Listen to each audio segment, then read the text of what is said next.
क्या अभी मजा आएगा ना भिड़ो। बोली रुकन का नाम पड़ी का बात है बोली। बात कुछ ना हो हाँ। कहने से हम बड़ी मुसीबत में फसल बाई सन। बोली मुसीबत ये बा बताई जी। जो हमारा बाबा की तबीयत खराब हुआ लगभग 1 महीने से भर्ती बड़ा हॉस्पिटल में। 1 महीने से हॉस्पिटल में भर्ती बड़ा मतलब खून चाहिए। खून देने से तो रउए खाने वो बुजुर्ग बनी हमारे खून हो गया कहीं खून के बात नहीं के ज्यादा ना चाहिए आधा लीटर खून चाहिए ठीक बा खून कमाई रुआ खून कहाँ हमनी के हाँ हम चल जाए चल कहाँ जाए महाराज दे दी नाम लिख देता इंसान सरकार के तरफ से दे दी बाबा सीरियस तबीयत खराब है सीरीज कोई ना जाए कोई सीरीज हम ले ले बनी ले लेते इंसान हमनी के सुनी ना सुनी ना ए सुनी ना फोन करी का बोलाई सुनी ना बोलाई का बोला है हमनी के बोला दी आधा लीटर खून चाहिए। आधार का बुझता नहीं बोला दी हम होके सीरियस तबीयत खराब है पूजा में मर दे नहीं कर बाबा मर जैसा चाहे जी जा तो दे दे जिंदा आदमी से खून निकल जाला नु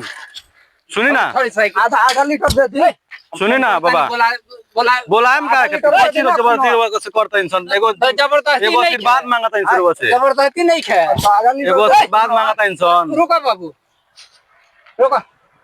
हमरा ले खून बा आधा लीटर एगो आशीर्वाद मांगता इंसान से एगो आशीर्वाद मांगता बहुत नहीं जब ज्यादा मत अरे एगो बाबा के जियाती महाराज आशीर्वाद एगो मांगता इंसान नाम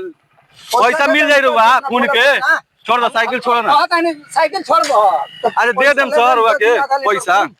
कहां साइकिल छोड़ दो गाड़ी में दम होला ही ना ओकरा खून आधा लीटर दे दी ना बोले जितना रो पैसा चाहिए उतना पैसा दे देम सर। हमरा ना चाहिए जिया दी महाराज छोड़ के टाइम बाबे मर जे कर बाबा अपन काम कर दे दी बाबा निकालो सिरिंज छोड़ दो साइकिल लिया सिरिंज निकालो इतना जबरदस्ती में का छोड़ साइकिल लिया ए बाबा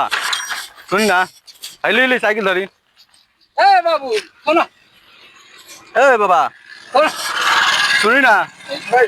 खून बंद करी हमारे गाड़ी में दम बाजी खून ले लेके बंद करी पानी सो के छोड़ के टाइम बा जन्नी खून नहीं खा लो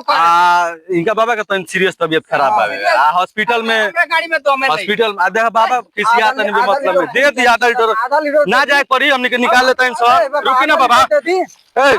धर बाबा के धरो ना आधा लीटर दे दी।